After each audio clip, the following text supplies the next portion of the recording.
سب خیریت سے ہوں گے، ہنس رہے ہوں گے، مسکرا رہے ہوں گے اور آج کے ناول کی ایپیسوڈ کا ویٹ کر رہے ہوں گے۔ تو ناول ہے جی مطلب پریس اور ایپیسوڈ ہے اس کی 4۔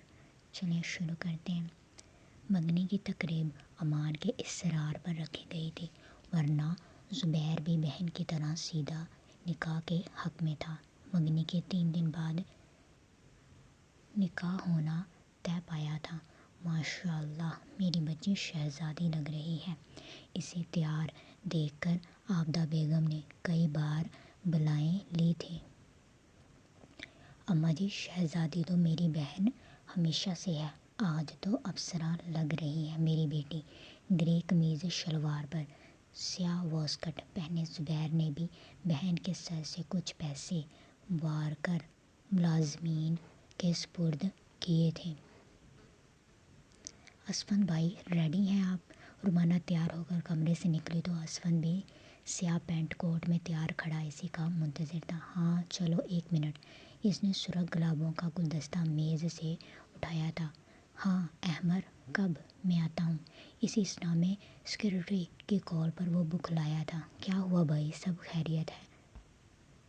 اپنے مینیجر صاحب کا ایکسیڈنٹ ہو گیا ہے، اس نے جلدی میں کوئی نمبر ملایا تھا۔ اوہ مجھے جانا پڑے گا، پلیز تم زبیر سے معذرت کر لینا۔ گلدستہ اسے پکڑاتا وہ معذرت کر گیا۔ کیا مطلب؟ آپ نہیں چل رہے؟ تو میں جا کر کیا کروں گی؟ اسے اکیلے جانا عجیب لگ رہا تھا۔ بری بات ہے نہیں، اس نے بارہا انوائٹ کیا ہمیں، اسے تنبیہ کرتا وہ جلدی میں گھر سے نکلا تھا۔ عجیب مصیبت ہے، اب اس منحوس کی شکل پھر سے دیکھنی پڑے گی۔ گھر سے اب اس تقریب میں اکیلے جانا اینی کو موت کے مترادف لگ رہا تھا۔ منگنی تو ہو بھی گئی شاید۔ وہ جیسے ہی زبیر کے ہاں پہنچی تو سب مہمانوں کو کھانا تناول فرماتے دیکھ کر اپنی تاخیر سے آمد کا احساس ہوا تھا۔ بہت بہت مبارک۔ زبیر کے وہاں اس کے استقبال کے لیے چل کر آتے دیکھ کر وہ بھی مبارکباد پیش کرنے لگی۔ خیر مبارک۔ وہ بھی خوشی سے پھولے نہیں سما رہا تھا۔ یہ ہے میری بہن، میری بیٹی۔ اس نے اشارے سے رحاب کو وہاں بلایا جس کی طرف رومانہ پیٹھ کیے کھڑی تھی۔ رحاب اسے دیکھتے ہی رومانہ کی سانسیں اٹکی تھیں، جبکہ دوسری جانب موجود رحاب کا چہرہ پہلے ہی کی طرح بے تاثر اور ہر جذبے سے عاری تھا۔ کیا کر رہی ہو تم یہ؟ موقع ملتے ہی اینی سے ہجوم سے کھینچ کر کسی کمرے میں لے گئی تھی۔ جی، اس نے تکلف سے اپنا بازو چھڑوایا تھا۔ ڈرامے بازیاں مت کرو رحاب اور چلو میرے ساتھ۔ وہ پوری قوت سے گرائی تھی۔ کیا چاہتی ہو اینی؟ تم کیا چاہتی ہو؟ اپنے ساتھ ظلم کر کے دل نہیں بھرتا تمہارا؟ بولو۔ وہ کرب آمیز انداز میں اسے کوسنے لگی تھی۔ میں کوئی ظلم نہیں کر رہی، اس کا وہی سپاٹ انداز تھا۔ کر رہی ہو، اپنے ساتھ بھی اور اسفند بھائی کے ساتھ بھی۔ اسفند کا ذکر ہی اس کی اذیت دوگنا کر گیا تھا۔ اس نام کے کسی شخص کو نہیں جانتی میں، وہ بے دہانی سے بولی تھی۔ وہ سامنے آ جائیں تو تب بھی یہی کہو گی؟ اس نے جو سوال کیا تھا وہ رحاب کے وجود میں ایک سنسنی دوڑا گیا تھا۔ تمہیں میری قسم ہے اینی کہ تم انہیں کچھ نہیں بتاؤ گی۔ اس پوری بحث کے دوران وہ پہلی بار اینی سے نگاہیں ملا کر اسے خبردار کر گئی تھی۔ اسفند بھائی کی حالت دیکھی ہے تم نے؟ زندہ لاش بن گئے ہیں وہ اور دادو۔ ان 3 سالوں میں کوئی ایک لمحہ ایسا نہیں گزرا جب انہوں نے تمہیں یاد نہ کیا ہو۔ اگر اینی کی آنکھیں نم تھیں تو اس انسان کا ذکر رحاب کی پلکیں بھی بھگو گیا تھا۔ میں خود سے جڑا ہر رشتہ بہت پیچھے چھوڑ آئی ہوں اینی، اس نے اس بار بہت ہارے ہوئے انداز میں اعتراف کیا تھا۔ اسفند بھائی کی محبت کو بھی وہ محبت بہت پہلے دم توڑ چکی ہے۔ اس نے رخ موڑ لیا تھا۔ محبت مار دیتی ہے رحاب، مگر خود نہیں مرتی۔ ان کا ذکر تم پر کب کبھی طاری کر رہا ہے اور تم کہہ رہی ہو کہ تمہیں اس انسان کے ہونے نہ ہونے سے کوئی فرق نہیں پڑتا۔ اس کی بات کی نفی کرتی وہ ایک مرتبہ پھر اس کے سامنے جا کھڑی ہوئی تھی۔ نہیں پڑتا، 3 دن بعد نکاح ہے میرا، اور میں امید کرتی ہوں کہ میری سب سے پیاری دوست میری اس خوشی میں کوئی خلل نہیں ڈالے گی۔ اس نے گہری سانس بھرتے ہوئے حتمی فیصلہ اینی پر چھوڑا تھا۔ خلل تو تب نہ ڈلتا جب تم خوش ہوتی۔ اسے کمرے سے نکلتا دیکھ کر اینی نے طنز کیا تھا۔ میں خوش ہوں، لیکن اگر تم نے اسفند شاہ کو میرے متعلق کچھ بھی بتایا تو میرا مرا منہ دیکھو گی، اور تم جانتی ہو اپنی جان لینا میرے لیے کوئی بڑی بات نہیں ہے۔ اس کی دھمکی نے اینی کی زبان کو تالے لگائے تھے۔ رحاب، اس کے لیے مزید ایک لفظ بھی کہنا محال ہوا۔ تمہیں میں یہ حماقت نہیں کرنے دوں گی رحاب۔ اب تو تمہیں اسفند بھائی ہی روکیں گے، پھر میں بھی دیکھتی ہوں کہ تم اپنے اسفی کو کیسے انکار کرتی ہو۔ وہ اس کی پکار پر کان دھرے بغیر کمرے سے نکل گئی تو اینی نے نیا منصوبہ بنایا تھا۔ آ گئی تم؟ کیسی رہی تقریب؟ اسفند رات گئے گھر واپس پہنچا تو اینی ہال میں ہی صوفے پر بیٹھی تھی۔ اسفند بھائی، مجھے آپ کو کچھ بتانا ہے۔ اسے دیکھتے ہی وہ اپنی جگہ سے اٹھی تھی۔ ہاں کہو۔ ہاتھ میں لٹکا کوٹ اس نے صوفے پر رکھا تھا۔ نہیں، میں نے بھائی کو کچھ بھی بتایا تو رحاب۔ وہ کچھ سوچ کر چپ ہو گئی۔ کچھ ہوا ہے اینی؟ اسفند کو اس کی خاموشی کسی طوفان کا پیش خیمہ لگی تھی۔ اسفند بھائی، زبیر صاحب کافی گلہ کر رہے تھے۔ میرے خیال میں کل آپ کو ان کی طرف لازمی جانا چاہیے۔ اس نے چالاکی سے اسفند کو وہاں بھیجنے کا بہانہ تلاشا تھا۔ ٹھیک کہہ رہی ہو، بغیر کسی غرض کے اس نے تمہاری جان بچانے کے لیے اپنی زندگی کی پرواہ نہیں کی۔ اب اس کی بہن کی خوشی ہے تو میں گیا بھی نہیں۔ ویسے بھی بہنیں تو سانجھی ہوتی ہیں۔ صوفے پر برجمان ہوتے ہوئے وہ ٹیک لگا کر آنکھیں موند گیا تو گلاس سے پانی پیتی اینی اس کی سانجھی بہن والی بات پر گھونٹ بھرتے بھرتے کھانس دی تھی۔ کیا ہو گیا بیٹے؟ اسے بری طرح کھانستا دیکھ کر وہ گھبرا کر سیدھا ہوا تھا۔ کچھ نہیں، آپ کل لازمی گھر جائیے گا اور دلہا دلہن کو لازمی مبارکباد دے آئیے گا۔ اس نے ٹشو کے ڈبے سے 2 ٹشو نکال کر منہ پونچھا تھا۔ ٹھیک کہہ رہی ہو، میں جاؤں گا کل۔ اس کے سر پر ہاتھ پھیرتا وہ کمرے کو چل دیا، جبکہ اینی کے ہونٹوں پر فاتحانہ مسکراہٹ بکھری تھی۔ مہندی کیوں نہیں لگائی تم نے گڑیا؟ اس کے خالی ہاتھ دے کر زبیر نے ٹوکا تھا۔ بھائی مجھے نہیں پسند۔ اسے چائے کا کپ تھماتی وہ کترانے والے انداز میں بولی تھی۔ بیٹے 2 دن بعد نکاح ہے تمہارا۔ اس نے گویا یاد دہانی کروائی۔ میں نے آنٹی کو بتا دیا ہے کہ میں مہندی نہیں لگا سکتی۔ وہ بس ضد ہوئی تھی۔ بہت بری بات ہے، زبیر نے اسے گھورتے ہوئے ٹوکا تھا۔ شام میں اس کے اصرار پر گھر آئی بیوٹیشن سے رحاب نے نہ چاہتے ہوئے بھی مہندی لگوانے کی حامی بھری تھی، مگر دل آنے والے وقت سے جڑنے والے تعلق کو لے کر غیر مطمئن تھا۔ صرف اے کافی ہے یا پورا نام لکھ دوں دلہا بھائی کا؟ مہندی مکمل کرتے بیوٹیشن نے سوال کیا۔ رہنے دو، اس نے برا سا منہ بنا کر منع کر دیا۔ السلام علیکم آنٹی۔ اسفند زبیر کے گھر پہنچا تو لاؤنج میں عابدہ بیگم صوفے پر بیٹھی تسبیح کا ورد کر رہی تھیں۔ وعلیکم السلام بیٹے۔ انہوں نے شفقت سے اس کے کاندھے کی پشت تھپتھپائی تھی۔ بہت بہت مبارک ہو آنٹی۔ سوری میں کل نہیں آ سکا۔ واپس کھڑے ہوتے ہوئے اس نے معذرت کی تھی۔ کوئی بات نہیں بیٹے، اینی آئی تھی کل، بہت پیاری بچی ہے، تم بیٹھو۔ وہ شکر گزاری سے بولی تھی۔ جی، اس نے بھی مسکرا کر جواب دیا۔ ارے اسفند تم کب آئے؟ کچھ دیر عابدہ بیگم کے پاس بیٹھا رہا، تبھی زبیر کی وہاں آمد ہوئی۔ اب تو بس جا رہا ہوں۔ اتنی جلدی؟ بیٹھو تو بھائی، چائے پی کے جانا۔ اسے جانے کی تیاریوں میں دیکھ کر زبیر نے اصرار کیا اور ملازمہ کے ہاتھ بہن کو چائے بنانے کا پیغام بھیجا تھا۔ اس دن والا ذائقہ ملا تو 10 کا بھی پی لوں گا۔ اب تو ہم بھی اس ذائقے کو ترسنے والے ہیں۔ چھوٹی کی فلائٹ تو دبئی جا کے لینڈ ہوگی۔ وہ بھی دکھی ہوا تھا۔ اللہ اس کے نصیب بہت اچھے کرے گا، دیکھنا۔ اس نے بھی نیک تمنائیں ظاہر کی تھیں۔ انشاءاللہ اور آمین وہ بھی خوشی سے نہال ہوا تھا۔ لو چائے آ گئی۔ ان کی باتوں کے دوران ہی ملازمہ گرما گرم چائے لیے وہاں پہنچی تھی۔ بھائی آپ گئے تھے ادھر؟ وہ جیسے ہی گاڑی سے اتر کر لان میں داخل ہوا تو وہاں چہل قدمی کرتی اینی اس کی طرف لپکی تھی۔ کدھر؟ اس نے بے دہانی سے پوچھا۔ رحاب کی طرف۔ کیا؟ یہ نام ہی اس کے ہوش فنا کر گیا تھا۔ زبیر کی بہن رحاب کی بات کر رہی ہوں۔ اس نے زبیر کا حوالہ پیش کیا۔ ہاں گیا تھا، مبارکباد دے کے آیا ہوں۔ تم نے اچھا کیا مجھے بھیج دیا، ورنہ زبیر گلہ ضرور کرتا۔ اس کی باتوں سے صاف ظاہر تھا کہ جس مقصد کے لیے اسے بھیجا گیا تھا وہ ناکام ہی رہا۔ جی وہ ہے ہی شکایتی مینڈک، وہ زیر لب بڑبڑائی تھی۔ اینی بری بات بیٹے، اس سے ٹوکتا وہ اندر کی جانب بڑھ گیا۔ مجھے ہی کچھ کرنا پڑے گا۔ اس نے دائیں ہاتھ کا مکہ بنا کر بائیں ہتھیلی پر مارا تھا۔ پورا دن اپنا دماغ لڑا کر وہ حتمی فیصلے پر پہنچی تھی۔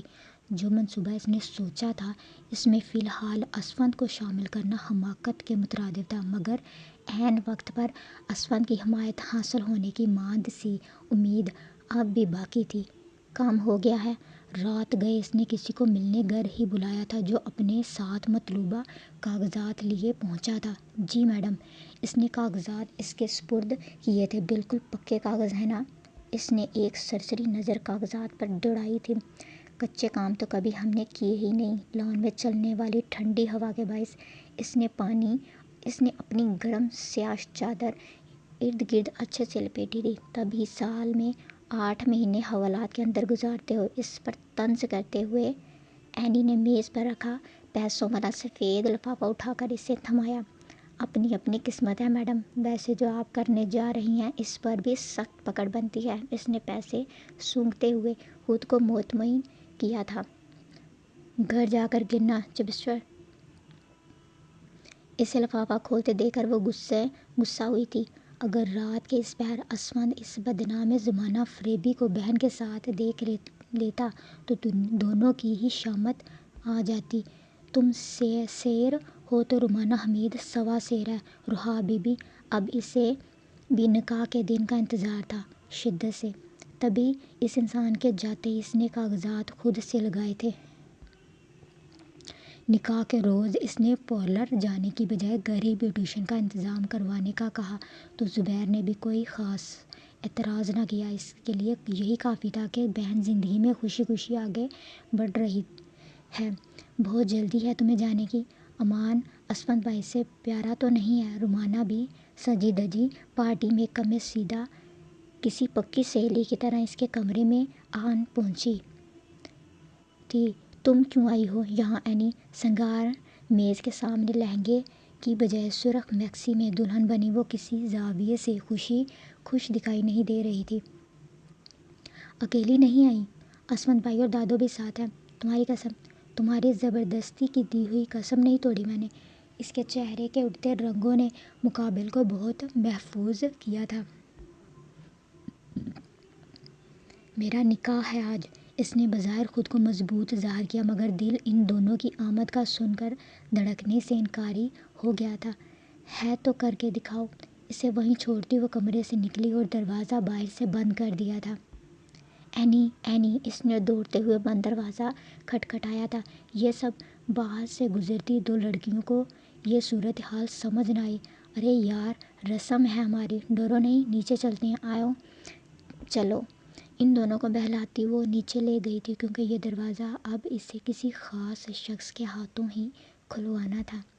دروازہ کھولو۔ رحاب نے کئی دفعہ دروازہ بجا کر آوازیں لگائی تھیں۔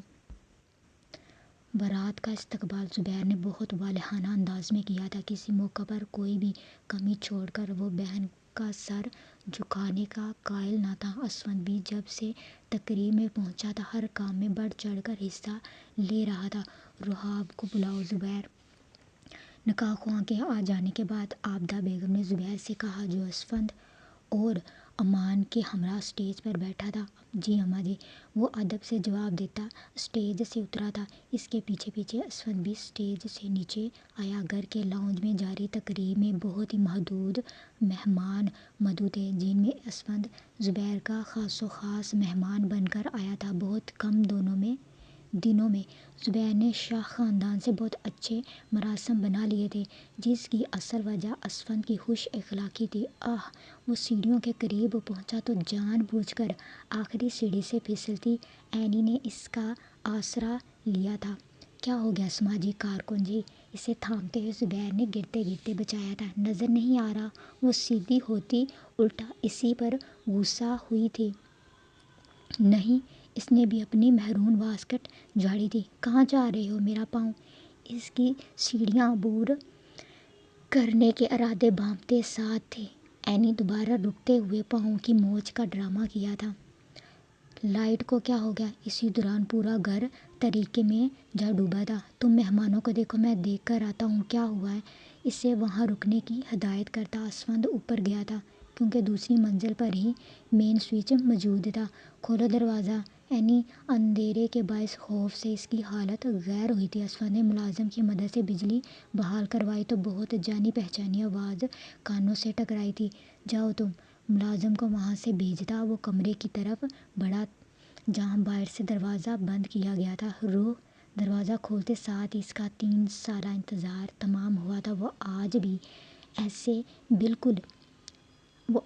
اسے بالکل ویسے ہی اپنی، بلکہ صرف اپنی لگی تھی۔ گزرے سال کئی بہت پیچھے رہ گئے تھے۔ اگر اس لمحے کچھ اہم تھا تو اس کی موجودگی تھی، جس پر وہ جتنا اپنے اللہ کا شکر ادا کرتا کم تھا۔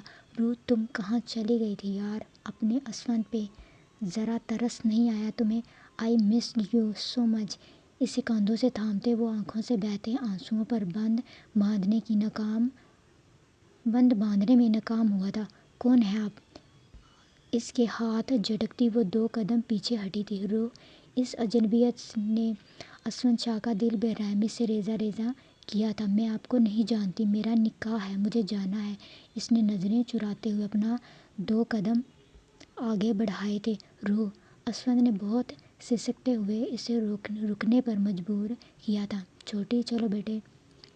اسی دوران اینی کے ہمراہ زبیر بھی وہاں پہنچا تھا۔ اسفند بھائی روکیے اسے۔ وہ بہن کو اپنے حصار میں لیے نیچے لے کر جا رہا تھا جب اینی نے اسفند کو طیش دلایا تھا کہ وہ کسی بھی قیمت پر یہ نکاح روکے۔ کیا آپ کو یہ نکاح قبول ہے؟ وہ دونوں بہن بھائی سیڑھیاں اترتے نیچے پہنچے تو نکاح شروع ہو چکا تھا۔ قبول ہے، اس نے جھٹ پٹ ہاں کہا تھا۔ کیا آپ کو یہ نکاح قبول ہے؟ دوسری دفعہ پوچھا گیا تھا۔ قبول ہے، جو اب اس مرتبہ بھی ہاں میں دیا گیا۔ کیا آپ کو یہ نکاح قبول ہے؟ رکیں قاضی صاحب، یہ نکاح نہیں ہو سکتا۔ اس کے ہاں کہنے سے قبل اسفند چل کر اسٹیج کے سامنے آ کھڑا ہوا تھا۔ اسفند بہن کے پاس کھڑا زبیر اس مداخلت پر برہم ہوا تھا۔ کیوں نہیں ہو سکتا؟ اس دفعہ امان بھی اپنی جگہ سے اٹھا تھا۔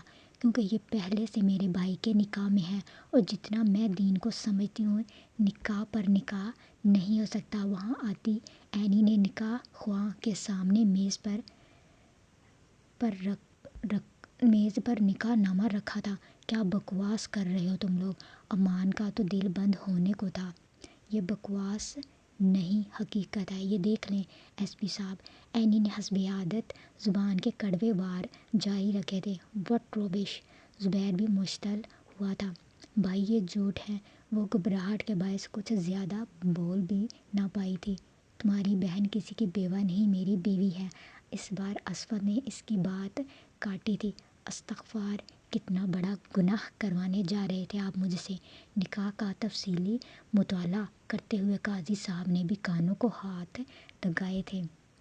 یہ سب کیا ہے بچے؟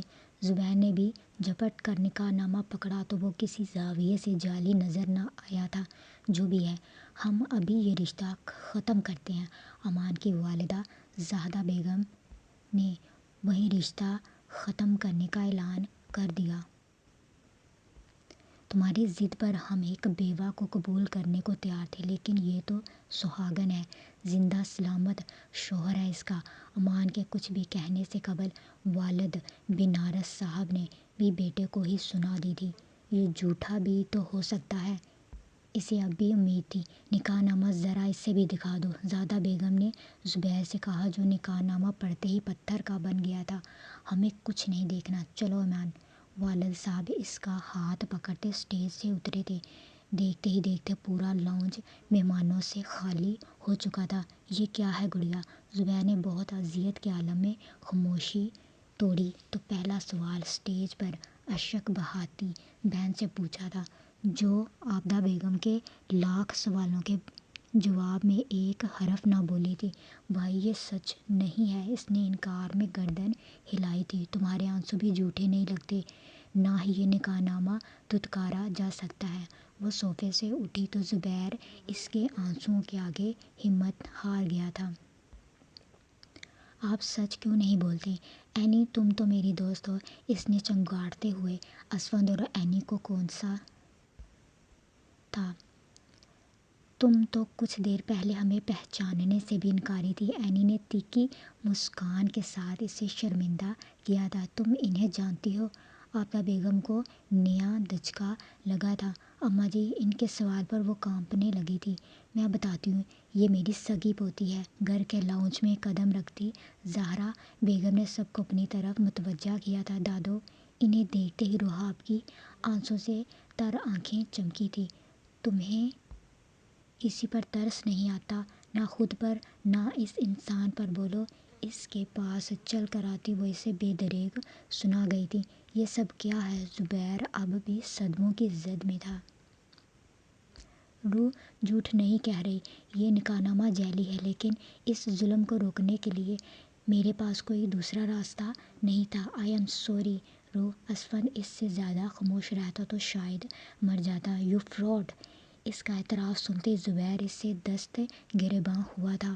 زبیر، تم تحمل سے میری بات سن تو لو۔ اس نے اپنا گریباں چھڑواتے ہوئے ملتجی انداز میں فریاد کی، تم نے بڑی محفل میں میری بہن کو رسوا کر دیا۔ یہی سب میں اینی کے ساتھ کروں تو تمہیں کیسا لگے گا؟ اسے دھکا دیتے ہوئے زبیر نے فرش پر جا پٹکا تھا۔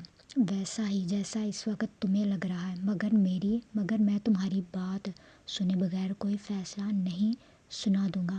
قدموں پر واپس اٹھتے ہوئے وہ بھی تحمل سے ہر بات کا جواب دے رہا تھا، تمہارا فیصلہ تو اب تھانے چل کر دوں گا۔ اسے گریباں سے کھینچتا وہ وہاں سے لے گیا۔